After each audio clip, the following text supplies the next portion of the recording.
Ô, Carla, quando você pega e chama uma situação, uma discussão de discussão marginal, você está querendo dizer o quê? Essa é uma discussão marginal.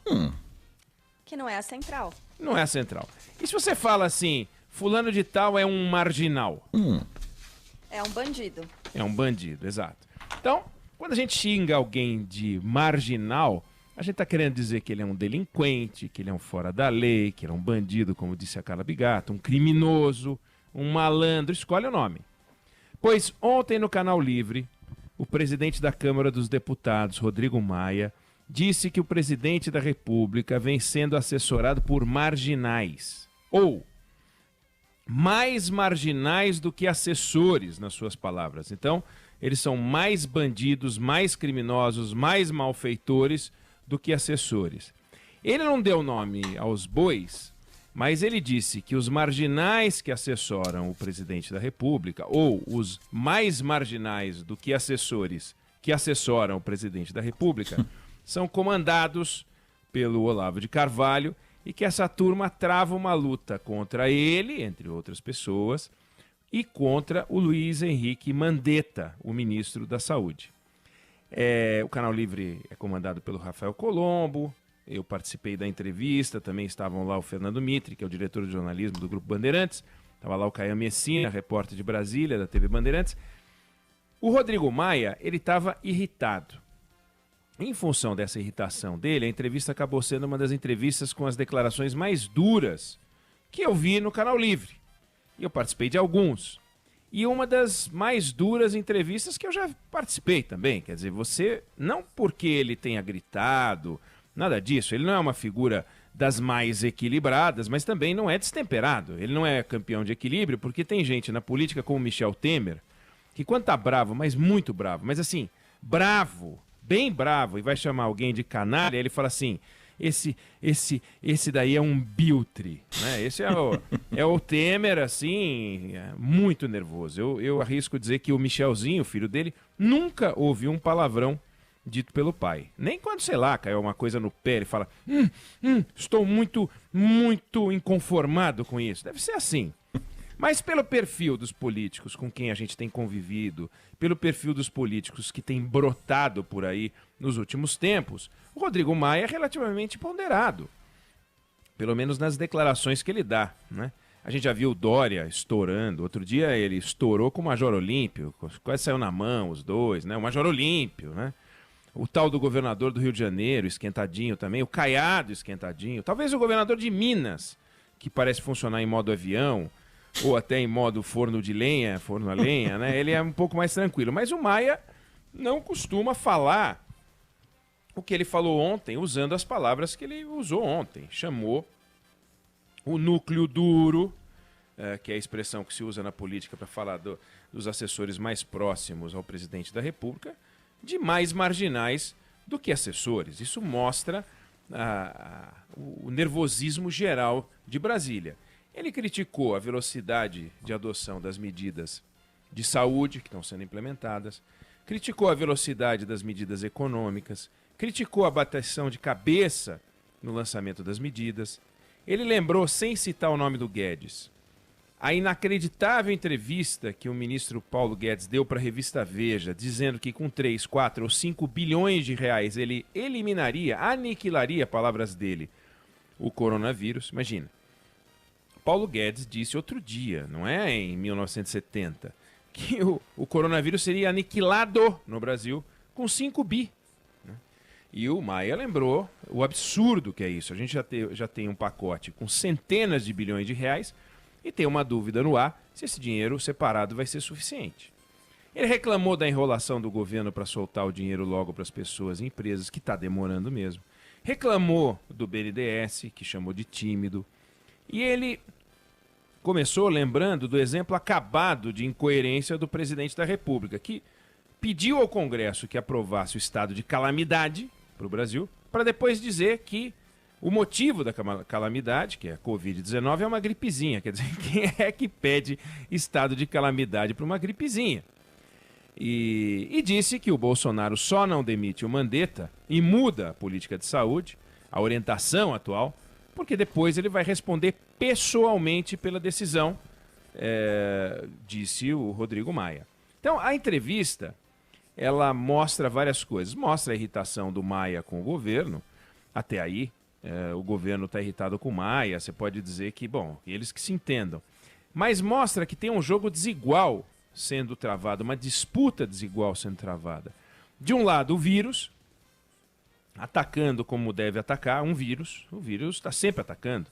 E de outro, o exército que deveria nos defender, completamente dividido, fazendo o que não deveria fazer, que é bater cabeça, e não fazendo o que deveria fazer, que é agir junto. Ou seja, por que será que a gente não consegue ver os governantes deixando de lado a política mesquinha, a política pequena, deixa de lado um pouquinho para atacar o vírus que não para de atacar a gente? Não dá para entender. A começar pelo presidente da República. No final de semana, ele protagonizou uma das cenas mais estapafúrdias que a política nacional já produziu. A mais estapafúrdia foi a renúncia do Jânio Quadros, né? Então vamos lá.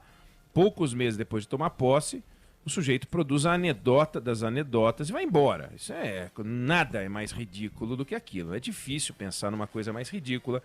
Se o Bolsonaro quiser, vai ter que caprichar, porque é imbatível. O 01 do ridículo na política é a renúncia do Jânio Quadros. Mas ver o presidente da República informar que a caneta dele pode demitir alguém, que a hora desse alguém vai chegar, que ele não tem medo de demitir, que ele não tem pavor, é candidatíssimo ao episódio 02 entre as histórias mais ridículas da política. Porque presidente não ameaça. Presidente não diz, que demita o cara. Pode até falar pro cara, se você não se comportar, eu vou te demitir. Mas falar em público, ir pra televisão, falar para todo mundo que ele tá bravinho, que ele pode demitir o ministro, não dá, né? O presidente disse ontem, né, num evento, entre aspas, na frente do Palácio, que tem gente de olho na cadeira dele, como se ele não tivesse estado de olho na cadeira dele antes de chegar ali. Aí ele sugeriu que essas pessoas estão de olho na cadeira dele porque querem que o Brasil volte a funcionar como funcionava antes, né? Aí ele disse que tem que lutar contra isso aí, que algo subiu na cabeça de algumas pessoas do governo dele, que eram pessoas normais, que de repente viraram estrelas, que estão falando pelos cotovelos e por aí vai. E o Álvaro Mandetta, e que o presidente já disse que não é uma figura humilde, ou seja, não reza pela cartilha do presidente. Bom, o caso emblemático dessa autoridade propondo um caminho que não é o caminho da ciência e tal, foi o prefeito de Milão. Todo mundo lembra do episódio. Esse Giuseppe Sala, ele lançou uma campanha dizendo que Milão não para, né? Bacana, Milão não para, você pode falar o que você quiser. O fato é que deu uma confusão, explodiu a quantidade de casos de Covid-19 em Milão. Milão virou um dos epicentros do coronavírus na Itália. E aí ele reconhece depois, em entrevista, que ele errou, que ele não estava certo. Então, o Bolsonaro, no começo dessa discussão, ainda se fiava no que dizia o Donald Trump, ainda se fiava no que dizia o Boris Johnson, que caiu doente. Agora não se fia em mais ninguém. Só em gente como o Osmar Terra, que assinou um artigo hoje na Folha de São Paulo, defendendo uma política de flexibilização, mas escorada em muito teste, como fez a Coreia do Sul. Tudo que a gente não tem, que é teste. Num país de 210 milhões de habitantes, tem que ter muito teste, né? Para poder dizer, esse pessoal aqui tá zero bala, até porque os testes rápidos, e tem que ser teste rápido, os testes rápidos, eles operam com uma taxa de falso negativo que chega, em alguns casos, a 25%. Então, a cada 4 testes, um dá errado. 25% é muito alto. Só 75% de acerto. Outros têm 15% de falso negativo. E falso negativo, no caso do coronavírus, é devastador, porque uma pessoa que você libera com falso negativo, ele é positivo. Daí porque o resultado falso o resultado negativo é falso. Então você imagina, daí porque em muitos casos você tem que fazer o teste de novo. Quantos milhões de testes você tem que fazer? Não adianta fazer como São Paulo está dizendo que vai fazer, 2.000 testes por dia. Não é nada. É muito pouco. Ah, mas é o máximo que a gente consegue. Tudo bem, pode ser o máximo que a gente consegue. Agora dizer que é muito, não é. Né? A Coreia do Sul, que tem uma população muito semelhante à de São Paulo, fazia 10.000 testes por dia. E mesmo assim operando com essa taxa de falso negativo. Né, usando o termômetro nas ruas, parando as pessoas em metrô. É uma operação de guerra que o Brasil, se tiver condições de realizar, ok, você pode flexibilizar. Mas hoje, dada a nossa realidade de saúde, não dá para dizer que a gente tem condições de entrar nessa batalha desse jeito. Então, o presidente pode continuar a fazer o que ele bem entende. Se ele resolver demitir o Mandetta e colocar no lugar algum terraplanista, algum vírus planista, ele pode protagonizar o Coronagate. Aí pode virar o Coronagate, de desdobramentos desconhecidos. Ele tem o direito de trocar o ministro da Saúde, é direito dele, não tem que aguentar o Mandetta, se ele não quer mais o Mandetta.